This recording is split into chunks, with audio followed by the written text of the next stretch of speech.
Bonjour Bana Nzambe.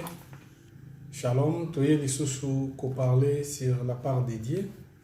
Et okola mo meseno dimanche nyonso toyaka koloba susu na part ya Nzambe. Et lelo toye lisusu koloba na ngambo ya Nzambe. Tant tozolobe la part ya Nzambe ezete koya ko kabola maloba na Nzambe na libota na Nzambe. Yango toye susu koloba na pokwa na lelo. Le dimanche passé, to mikolo uti koleka, tubande kolobeti biso ba chrétien to kokai kotia kondima na biso na biloko nyonso te. Parce que to moni ete Yesu azotu na baye kolina lobi tangu na kozonga eske na kokuta kondima. Donc tozo comprendre que la foi eza une grande chose oyo to kokai ko sala nango ba jeter. Parce que kondima vie ya mutu evandi eza basé par rapport à foi ya mutu. Alors, yango to lingay susu to loba susu na journée à delo. Tozo kende ko parler sur quelque chose d'important aussi sur l'enseignement.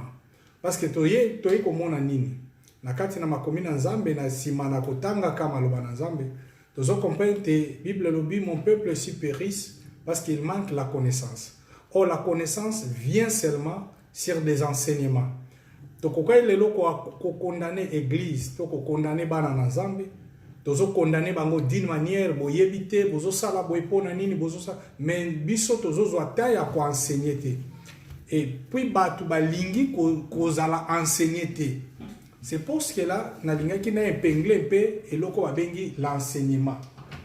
Donc, na linga na lobela mukie eloko ba bengi enseignement eza nini. Yango moni tozo lobela lelo thème na biso. Et kozala enseignement. C'est quoi l'enseignement? Et pourquoi tu poni enseignement? Parce que tu en as besoin, tu vas bien enseigner. Bien aimé, ceux qui les autres ont rare na kati ya église na biso. Ceux qui les autres ont se retrouvé défaillés et belés na kati ya ministère parce qu'il y a des gens qui sont mal enseignés. Baza ceux qui ont mal enseigné, yo pe okendeka à côté ya makambu ya malamu te. Donc, ce qu'on a bien enseigné, on a bien formé, il peut former des disciples malades. Donc, c'est ça, et l'on peut transmettre de génération en génération.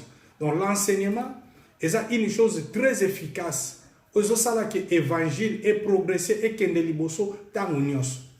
et dans nos églises d'aujourd'hui, les gens n'aiment pas ce qu'on appelle l'enseignement. C'est ça le mal dans nos églises d'aujourd'hui. Église, ils ont besoin de yemba, il y a des chorales, il y a des musiciens, il y a des quoi. Même si nous avons vu ça dans des églises, où ils ont montré que les musiciens sont qui bayembi, basilisi, tant que comme air enseignement, tout le monde a bimi à kekoluka melamai, tout le monde a zobima à kekoluka à kende kozwa mupepe libanda, mais na kati une église, bazo enseigner. Or, batebele ba négligeaka l'enseignement. Or, l'enseignement, yango ezali lokola ngonga, o eza ko avertir mutu na arrivée à Yesu Christ. Donc, bato baza bien enseigné sur l'avènement du Seigneur Jésus-Christ. Même si batango yo to uti ko passer na ngwa ba Covid, ba nini tout ça, baza na ko ningana te parce que ba yebe que ce sont des choses que on nous a déjà enseigné ça. Parce que le problème est que soko kuta na makambo nanu ba enseigner yo angote et comme c'est difficile pour supporter yango. Mais ceux qui m'ont si ba enseigner yango, on a facilité ya koebana pour supporter yango. Alors sans plus tarder, tozotanga makomi na Nzambe na mukanda na Proverbe chapitre na yango 3. Proverbe chapitre 3 verset na yango premier. Ndeko muso zwili biso Proverbe chapitre 3 verset 21. Donc Proverbe chapitre 3 verset 1er. Dans Proverbe chapitre 3, verset 21. Ce que vous avez kotanga pour tous à la caméra moins rapide. Premier, oui, Proverbe chapitre 3, verset 1. Les écritures sont plus petits. Hein? Proverbe 3, verset 1. Ouais. Mon fils n'aimait point un oubli mon enseignement et que ton cœur garde mes commandements. Verset 2. Car ils t'apporteront de longs jours et des années de vie et de prospérité. Natangi sous pour la bonne compréhension. Bible le Bible, mon fils, n'oublie pas mes enseignements et que ton cœur garde mes préceptes, car ils prolongent les jours et les années de ta vie, et ils augmentent la paix. Que la bonté et la fidélité ne t'abandonnent pas. Lis-les à ton cou, écris-les sur ta table et écris-les sur ta table de ton cœur. Donc, awa tozo mona nini, nzambe apambola yo, mama na biso, bibisho azako landa biso, nzamba yeba na kopambola yo lisusu, pe bandeko nyonso yo nanu bakoti te bokota poske tozo kende déjà na enseignement na biso, o tozo parler lelo, bazo talisa biso efficacité ya enseignement. Soki tozongi muketo banda esika église bandi, na livre ya Actes des Apôtres, chapitre na yango 2, verset na yango 44, Actes des Apôtres, chapitre 2, verset 44, nano na expliqué te verset auto uti kotanga, na ko expliqué yango, ozala no presete parce que totanga aka maloba na nzambe, yango nde to limbolaka. Acte 2. Acte 2, chapitre 44. Acte 2, chapitre 44, je lis au nom du Seigneur. Amen. Et tous ceux qui croyaient à l'État, l'ensemble et même lié, et ils avaient toutes choses communées. Otangi, wana acte combien? Acte Chapitre 2, verset 42. Natanga 42. Bible le Bible. Il persévérant dans les enseignements des apôtres, dans la communion fraternelle, dans la fraction du pain et dans la prière. Acte des apôtres, chapitre 2, verset 42. Donc, il persévérait. Ça, nous avons parlé de l'église primitive. Bien aimé, bandas ko kolanda, na lingina banda ko expliquer. Alors, nous avons parlé sur l'église primitive. L'église oya liboso, tango molimo mosantu aye ko réanimer bana na nzambe et Bible lobi bazalaki na kati na ndako. Mais tango bazalaki na kati na ndako, eloko nini salaki, Bible lobi il persévérait dans l'enseignement. Le plus important na kati na église. Lelo église na biso tozwa makambo mususu totia liboso, to bosana ba chose primordiale. C'est ça ezo sala faillite na kati na église na biso. Nazo bandela koloba boy. Nazo ba église na ngate mais nazo ba église na biso. Donc totia offrande liboso, totia mbongo liboso, tozui batu totia liboso et tozui musique totia liboso, mais to bosani eloko eleki biloko nyonso, c'est l'enseignement. Bien mais soki église eza bien enseigné, likambo etali offrande mutako forcer mutu azate. Parce que mutu ayebi déjà que bayaka nanda kuna nzambe maboko pambate. Donc okoyi ko forcer batute ba pesa offrande. C'est pour cela to komi pe komona même batu ba komi ko kabola la prière par rapport offrande. Offrande ya 200, na offrande à 500 €, na offrande à 100 €, offrande à 10 €. Donc la prière par rapport offrande ça n'existe pas. Le problème est que batu bazali mal enseigné, même ici na likambo etali la bénédiction. Or, tant que la église primitive, Bible lobi, il persévérait dans l'enseignement. Donc, l'église ezali ko se persévérer na kati ya enseignement. Les choses les plus importantes c'est l'enseignement na kati l'église. Or, batu ceux qui baza bien enseigné sur ce qui concerne la prière, batu bako sambela malam. Parce que la prière, une bonne prière est basée par rapport à la connaissance et la parole de Dieu. Amen. Donc, Moutoufois a bien enseigné. C'est pour cela que l'église primitive est basée na il persévérer. Bien mettons que n'impe moi malembe. Tant que la persévérance, tous on était bateau bazo oumela. Nakati na likambo etali nini enseignement. Il persévérait. Donc Moutoupoa loko il faut persévérer. Donc église bande ko oumela nakati na enseignement.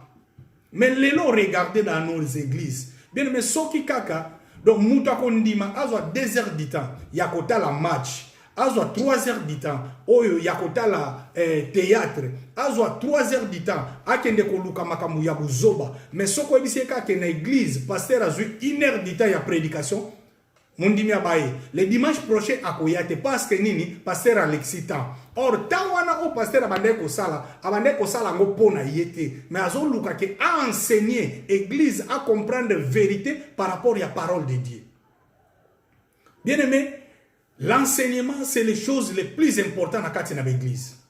Dans l'église, les choses les plus importantes. Tant que vous avez une église, bien aimé, vous avez vendre église va vendre kango par rapport à l'enseignement où ils ont payé ça dans l'église. Donc, ce qu'on dit enseignement, c'est contraire. Il y a parole de Dieu. Il faut que la mundimi ya bere, puisque oyeba na koyeba na kokende kotalaka enseignement nini o bazo pesa biso. Parce que Bible ke koloba na biso na mukanda na proverbe auto uti kotanga na bandeli kotanga en Bible lobi mon fils n'oublie pas mes enseignements. Awa nzamba zoloba. Azobete mon fils n'oublie pas mes enseignements. Ce sont des choses très importantes dans l'église. L'enseignement, c'est une chose très importante. Il ne faut pas oublier l'enseignement. Il y a une base. Il y a vie chrétienne. C'est la parole de Dieu. Bible n'oublie pas mes enseignements. Bible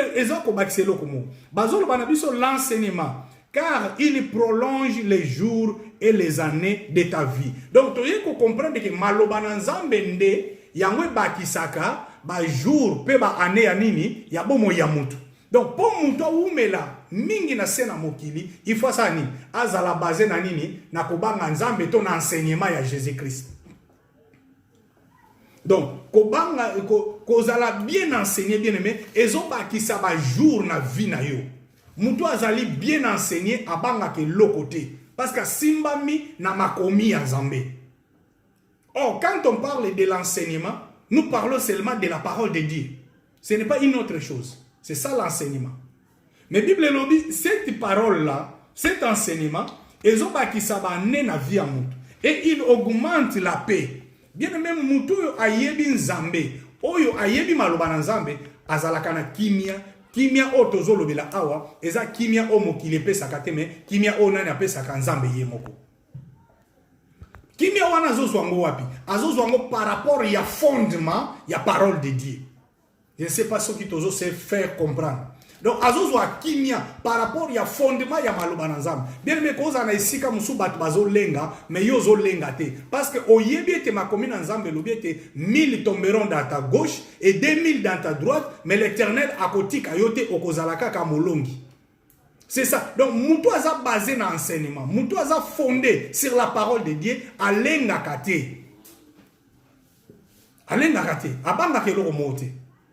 C'est ça la base de l'enseignement. L'église, moi, dans l'ensemble, fondi makako umelaka na koyoka kama loba na nzambe. Ondi makako umelaka na kovandaka koyoka kama loba na nzambe. C'est des choses très importantes. Awa tozo parler, il y a la différence entre la prédication, l'exhortation et l'enseignement. Exhortation est eloko mususu. Prédication est eloko mususu. Enseignement peut être eloko mususu. Eza biloko misatu différent, to mine différent. Parce que toza susu na méditation ya maloba na nzambe. Ce sont des choses différentes. Mais ici nous parlons de l'enseignement où ils ont fait ça manakati une église. Balobi na biso na église primitive, ils étaient tous ensemble. Donc bazala qui persévérait dans l'enseignement. Ce que je viens te dire aujourd'hui, bien aimé, yo mutolinga ko umela te ko yoka maloba na nzambe. Yeba ke vino eza mukuse. Po vino ekende mulai. Po otambola malamu, il faut umela na kati ya enseignement. Mutu aza bien enseigné. Azalaka lokola bato o etelemi na kati na mai. Ata mu pepeye moya kende psika ezate. C'est pour cela. Soki to zongi na matea na ute kotea, na ute kolobete kotia kondima na yo na biloko nyonso te. Lelo tozomona bana na nzambe bakomi kotepa tepa lokolo moko na gauche moko na droite. Ndenge Bible ezoloba na biso na mokanda Apocalypse. Omona mwana nzambe aza ni chaud ni froid. Donc en réalité aza mwana nzambe te. Parce que azo yeba place o ya télémélité. Or mutu azali na enseignement ya nzambe to na vrais enseignement abanga keloko mote. Parce que asimba mina makomi na nzambe. Na mukanda na proverbe, même proverbe chapitre 3 verset 21 Bible le Bible.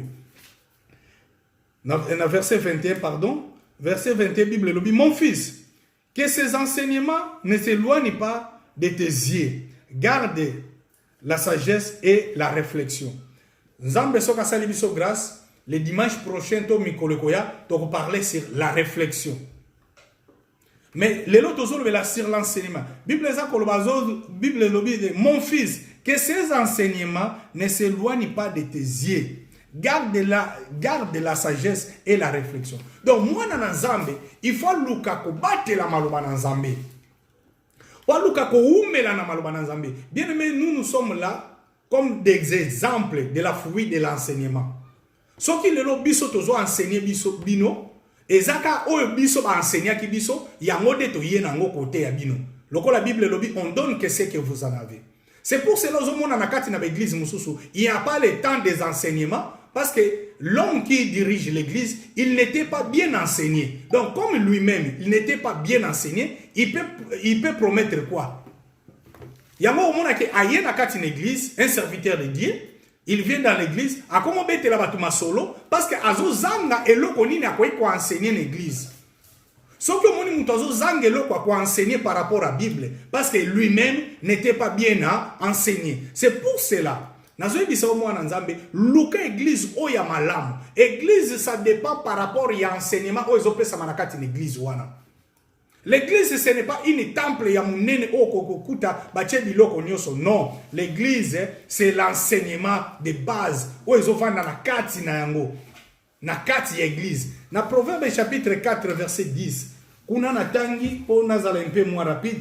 Bible dit écoute mon fils et reçois mes paroles et les années de ta vie se multiplieront. Tant toujours le bela liloba na Nzambe, écoute mon fils et reçois mes paroles. C'est ça l'enseignement, c'est la parole de Dieu. Cette parole là ça vient pour augmenter les années de ta vie. Ils ont multiplié l'année à Bomoina yo. Bien aimé na kati na église soko moni mutu azalaka tangu bazote ya maloba na Nzambe ya komi kolala. En réalité, il est un suspect na kati église. Soko on s'est remarqué place aux alliés. Aux alaka soki babandi koteya yo komo luko bima. Soki babandi koteya o komo luko kende kosuba o komo luka. Tu fais 2 heures du temps dans la toilette. Tu 30 minutes dans la toilette. Au koyako bimaka so maté comme na suka. Tant pasteur Olinga loba to banda ko sambela yo ye. Tant ka ba loba to banda ko sambela ne yo lamuki sikoyo o surtout que lobio. Nazala ki wapi. Bien aimé mitala malam. Ce sont des signes, il y a diable. Oya lingite ozala bien enseigné. Et puisque to komona bato baza mal enseigné, au mona yo wapi. Azalaka likolo moko na kati pe moko libanda. Bato baza mal enseigné. Ce sont des gens qui provoquent des dissensions dans l'église. Bato baza mal enseigné. Ce sont des gens qui amènent des troubles dans l'église. Et ça bato baza mal enseigné. Au mona ye wana ya lukaka ba problème na kati na église. Mais soko tali na kati na ye, na profondeur na yo koti na kati na ye, azana eloko moko te. Donc ayebite maloba na Nzambe na kati na bomo na ye. Tangu babandi koteya, omona ya luki moya bima libanda. Tangu babandi koteya, aluki moya banda ko melisa mwana. Tangu babandi koteya, abando luka ba dérangement, asimba omabe, alukelo bien aimé azana eloko te na kati na bomo na ye. C'est pour cela soko bandi ko mona na vie na yo, ba sinu wane bandi ko ya, il faut faire très attention. Parce que quand on enseigne la parole de Dieu, il faut que tout le monde qui soit attentif d'écouter ce que Dieu dit. Parce que c'est très important. Parce que c'est ça qui augmente. C'est ça qui nous donne la vie. C'est la parole de Dieu. Bible eza ko kende musika lobi mutu ako vivre kaka na lipa to na kwanga te, mais ako vivre na nini na maloba na Nzambe. Donc la parole, dans les moments où le pasteur il est en train d'enseigner la parole de Dieu, ce sont des moments très cruciaux. Bien aimé, ko lukaka ko perdre ba moment wana te. Eza ba moment moko malamu. Bible eza ko bana mukana na Josué chapitre 1 verset 7. Totanga ka ngomingi batangeli biso. Ngana zotanga livre ya Matthieu chapitre 23. Matthieu chapitre 22 pardon verset 23.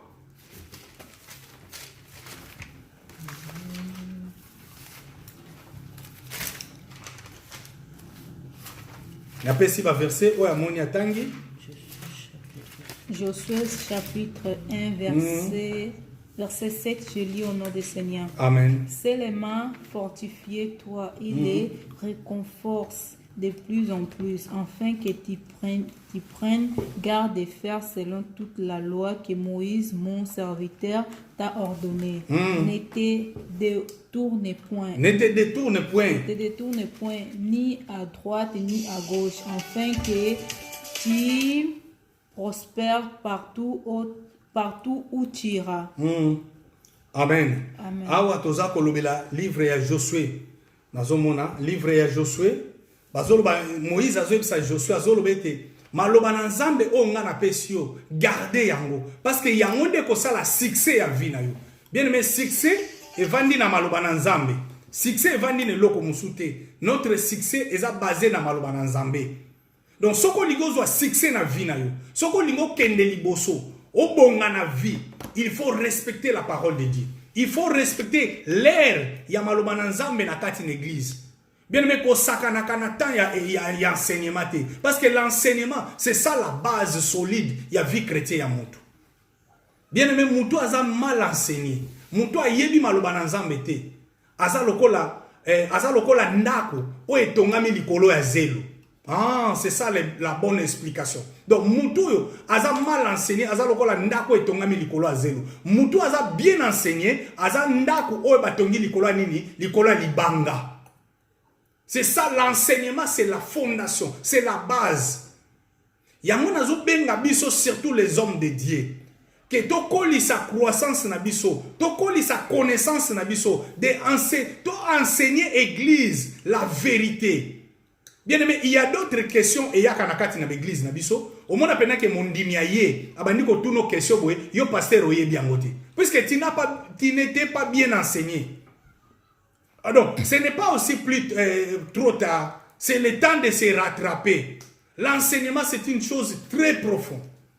Il faut être bien enseigné, puisque l'obi na yo oye bien ngote. Na mukana na Nzambe, na pesa ki verset biblique mususu. Matthieu, bon mon ngote? Là, natangango, Matthieu chapitre 22. Matthieu 22, verset 33, Bible le Bible. La foule qui écoutait fut frappée des enseignements, la foule qui écoutait fut frappée des enseignements de Jésus-Christ.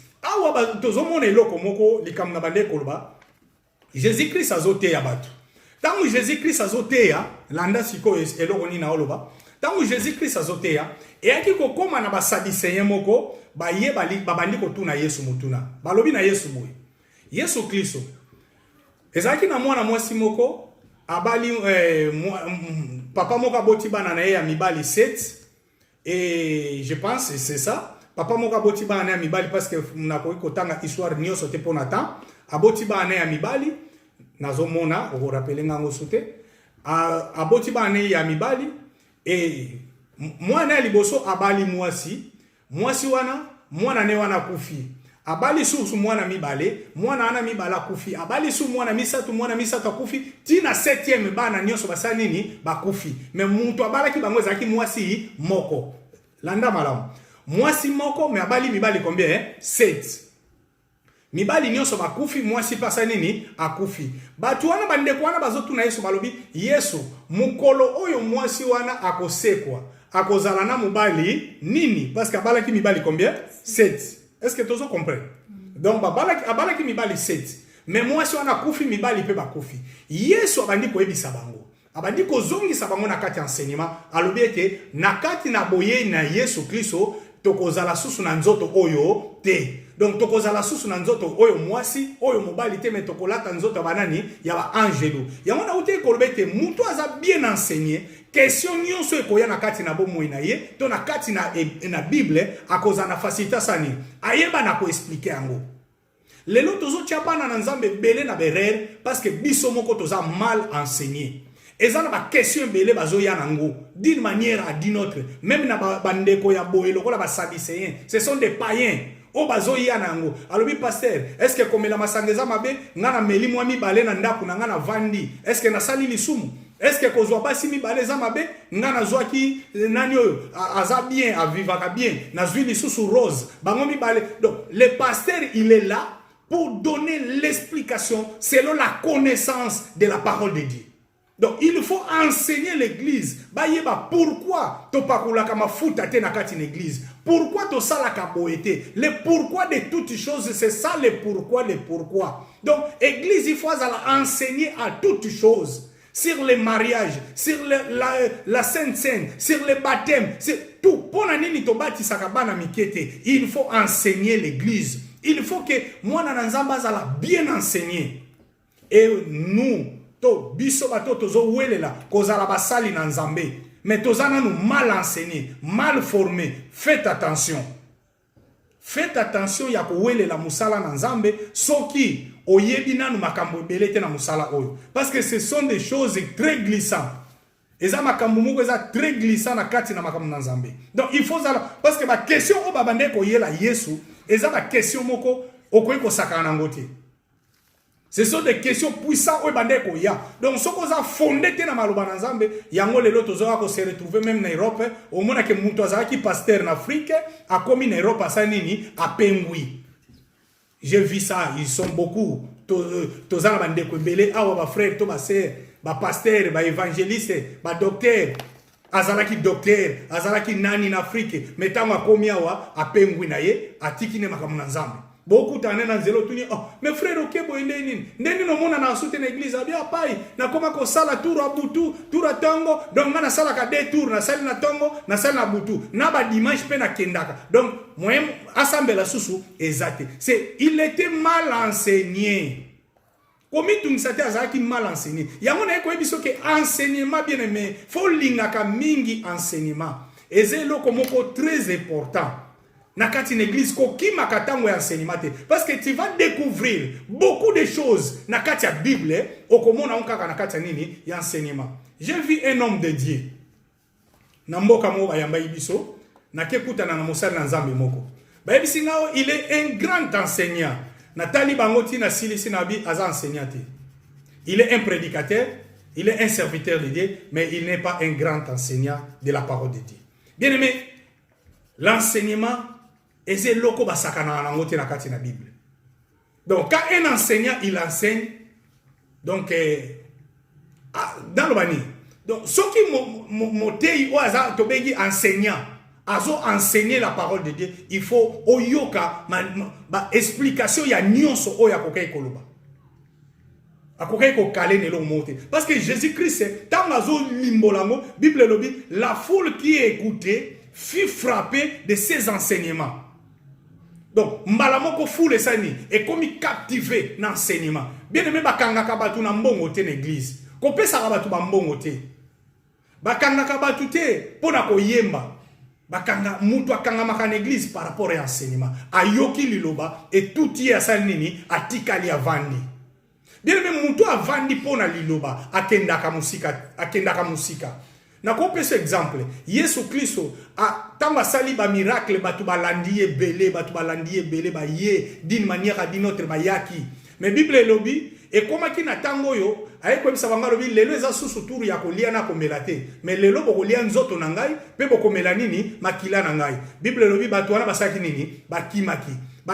Bazalaki ebele mais batikali 12. Atuni bango bongo bino botikali bozozela nini. Donc na église soko moni ezana batu mususu oyo bazali ko ya pona miracle bien aimé baza bato bakenda musika te mukolo miracle ko sila bato na bo pe basa nini ba tourner bakei mutu soka zoya na église pona prophétie et les jours où prophétie bandobi masute mutu ana bosa nini akei parce que ayela kinini ba prophétie kuna na église na biso ba prophète na biso a prophétisaka il est venu pas pour écouter la parole de Dieu mais ayeli po asa nini azo prophétie mais mukolo prophétie ya ta osani aye pa kenaye parce que ayela ki prophétie on église na biso zaka bolingo mukola komona bolingo ta sa nini akei mais l'église batu bayaka pona liloba na nzambe c'est la parole de Dieu qui donne l'amour et l'envie na kati église.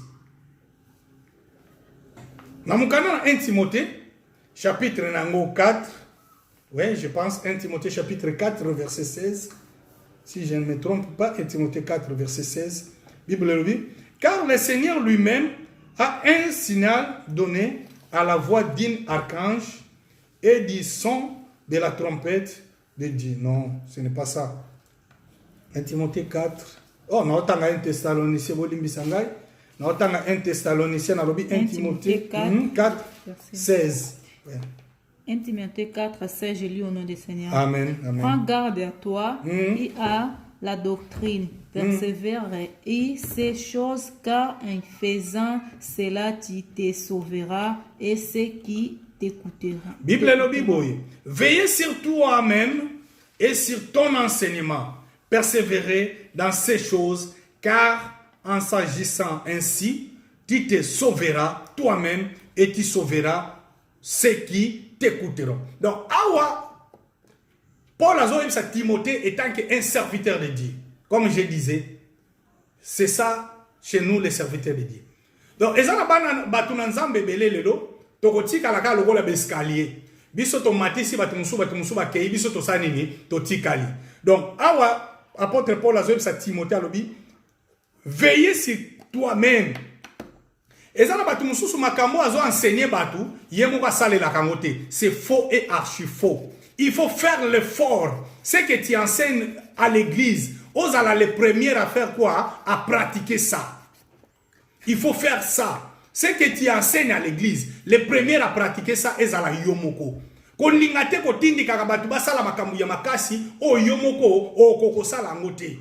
Ce n'est pas bien ça. Alors que zala éveillé likolo na yomoko parce que enseignement na yo yangonde ekoki ko kanga yomoko na kingo makambo yomoko te akabatu ekoki ko kanga mo veiller sur toi-même et sur tes enseignements. Il faut yeba ko veiller likolo na yomoko pena ba enseignement na yomoko. Donc ende mwambangu parce que toujours que na reçu ça 2 Timothée kaka na 2 Timothée chapitre 2 verset 2 na tangi na kombo na Yesu Kristu Bible lobi boye. Et ce que tu as entendu de moi, en présence de beaucoup de témoins, confie-les à des hommes fidèles qui soient capables de les enseigner aussi aux autres. Donc l'enseignement dans nos églises est progressivement. Ngana enseigner, bato bazui yango, basanini, bakepe ko enseigner yango. Bien aimé, il n'y a pas de choses nouvelles au biso tozo inventer les lots exatés. Et comme la Bible nous dit dans Ecclésiaste, il n'y a rien de nouveau sur la terre. Donc, oyobiso tozo enseigner les lots, c'est que nos papas spirituels nous ont enseigné dans les temps passés. Tovanda ki na ba, ba teibiso, ne les lots tosa nini, tozo TAP. Donc, yo pe mutozo yoka enseignement oyo. Yo mutozo tanto grâce ya kozwa enseignement oyo, zwa yango pesa nini, pesa yango na bandeko mususu. Mais si le problème est il y a des gens qui sont mal enseignés. Il y a des gens qui n'ont rien pour enseigner les peuples de Dieu, mais mi comme ici ba prédicateur.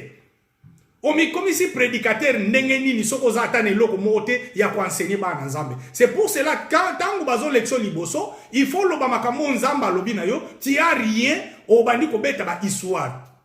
O bandi ko beta n'importe quoi, o bandi ko loba n'importe quoi. Et c'est ça qui amène la désolation dans une église.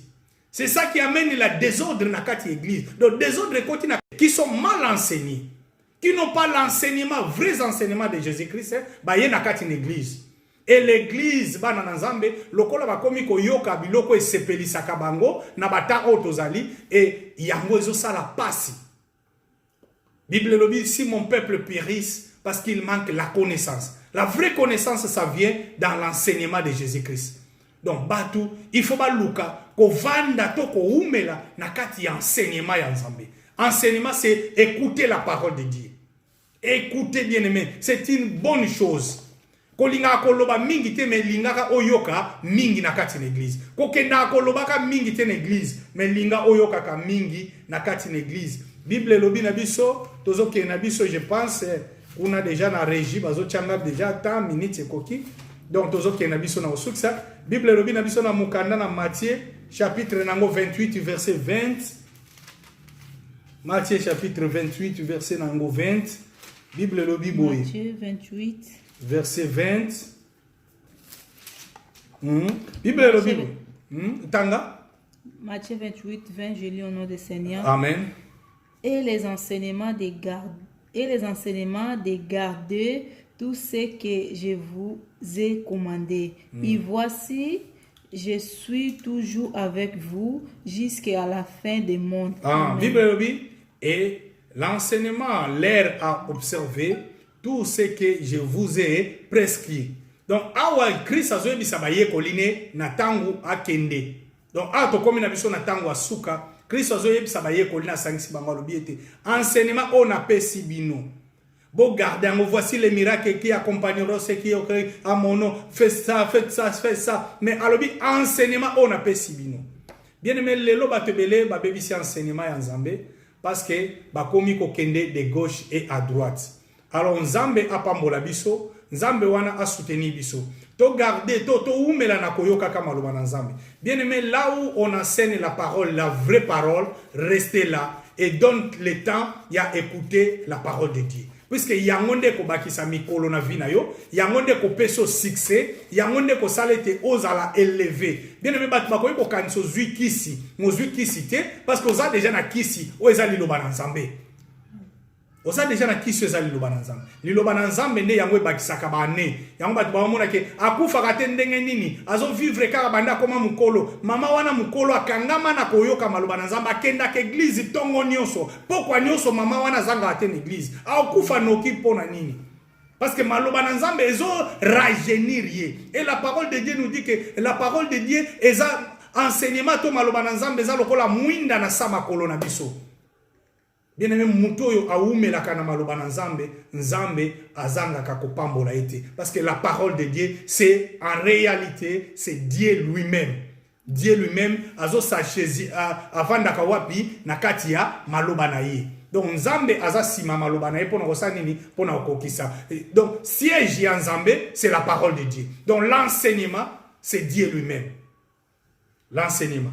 Donc Nzambe apambola yo mutoyo ki biso na pourquoi na lelo et bandeko nyonso ba mekai kolanda biso tika Nzambe apambola bino ba inanu ba s'abonner te ndenge ka tolobaka susu bo s'abonner na chaîne na biso kuna place nini tozo partager sur ba enseignement na biso ezebele tokoloba na pari ya Nzambe d'une manière à d'une autre lelo to lingaka to epingle muke likambo etali enseignement église mwana na Nzambe se donner na koyoka ka maloba na Nzambe parce que yangonde vina biso eza koyoka maloba na Nzambe parce que mutu akolaka na oyo azoyoka.